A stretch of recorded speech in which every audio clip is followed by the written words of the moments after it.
Hello students, आज हम next chapter लेते हैं lost spring. Lost spring written by Anees Jung. दो स्टोरीज हैं इसमें। पहली स्टोरी साहिब की है। साहिब एक रैग पिकर है, गार्बेज पिकर है, और इस चैप्टर में pitiable condition of poor children बताया गया है। ये लोग बांग्लादेश से 1971 में स्टॉर्म्स की वजह से न्यू दिल्ली के आउटस्कर्ट्स में आते हैं, जिसे सीमापुरी इलाका का नाम दिया गया है। झुग्गी झोपड़ी में रहना, पिटिएबल सिचुएशन होना, सैनिटेशन प्रॉब्लम होना, तो यहाँ पर गंदगी बहुत है। जो बेसिक नीड्स हैं, लाइफ की नेसेसिटीज़ हैं, वो भी सब वहाँ नहीं मिल रही हैं। अनीस यंग इससे बात करती है और पता चलता है कि वो नंगे पैर रहता है।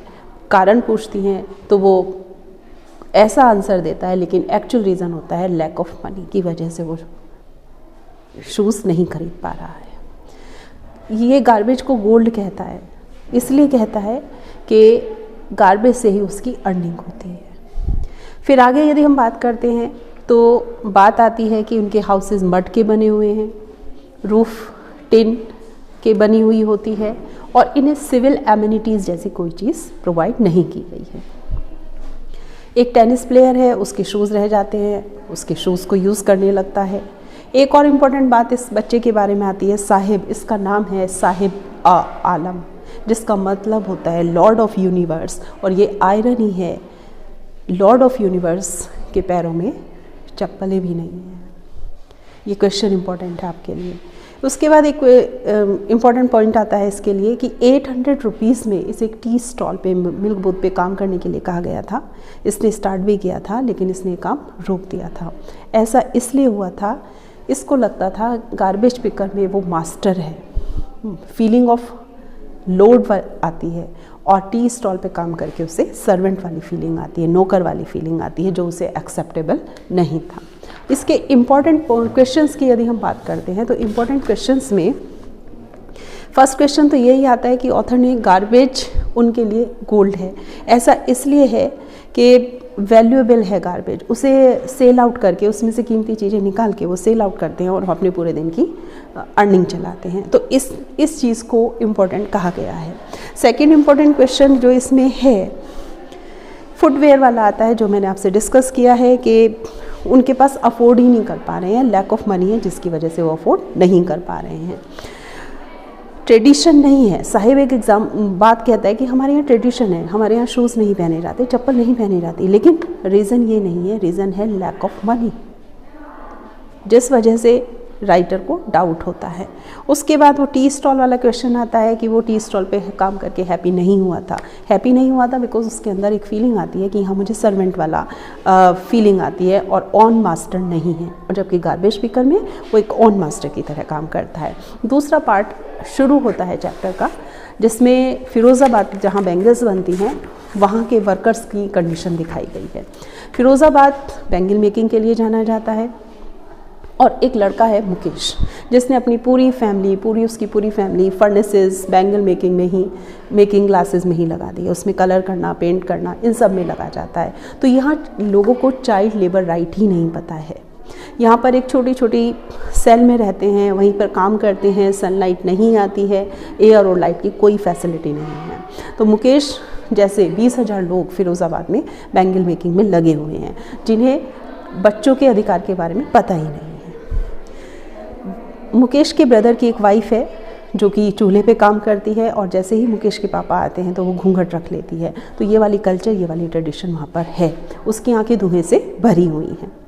फिर बात आती है मुकेश के फादर, उन्होंने भी बैंगल मेकिंग में ही अपनी पूरी लाइफ स्पेंड कर दी है, और पॉलिशिंग बैंगल्स एंड फर्नेसेस में ही उनका पूरा जीवन समाप्त हो चुका होता है। पूरी लाइफ हिस्ट्री, लाइफ स्पैन उनका इन्हीं में चलता है। मुकेश की एक दादी है जो इसे डेस्टिनी और किस्मत का नाम दे देती है। फिर दूसरी स्टोरी आती है सविता की।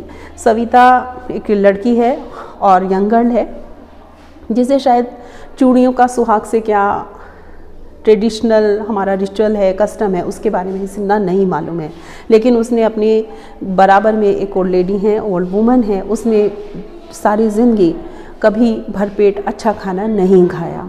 तो ये सारी चीज़ें कंडीशन शो करती हैं, pitiable condition, situation of workers show करती हैं, जो कि अनीस यंग ने शो करी हैं इसके चैप्टर के थ्रू।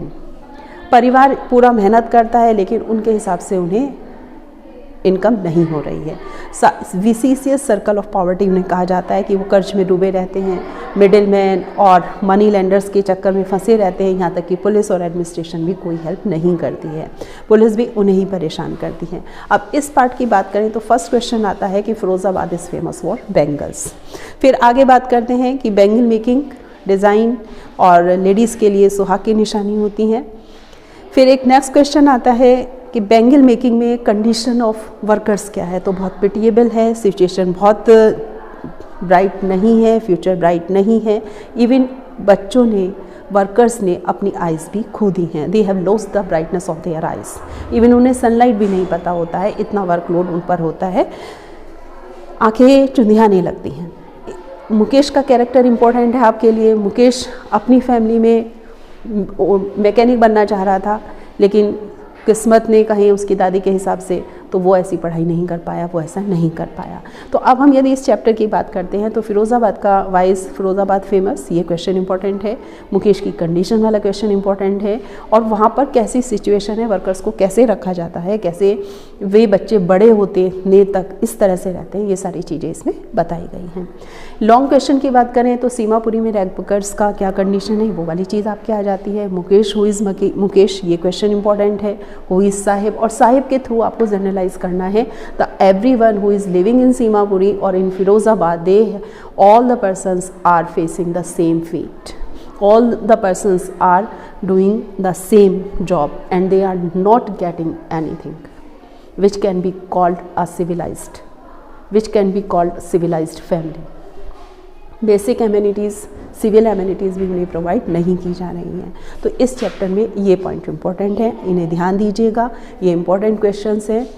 इसी तरह ये सीरीज़ आगे बढ़ती रहेगी। Chapters class 12th UP board और सीबीएसई बोर्ड के लिए मेरी कोशिश है मैं प्रिपेयर करती रहूं। और आपके कोई भी डाउट्स हैं तो आप डिस्क्रिप्शन बॉक्स में शेयर कर सकते हैं, मुझे बता सकते हैं। पहले वही चैप्टर स्टार्ट किया जाएगा। यदि आपको ये चैप्टर अच्छा लगा हो, समझ में आ गया हो, तो मेरे चैनल को लाइक कीजिए, शेयर कीजिए और सब्सक्राइब कीजिए। बाय।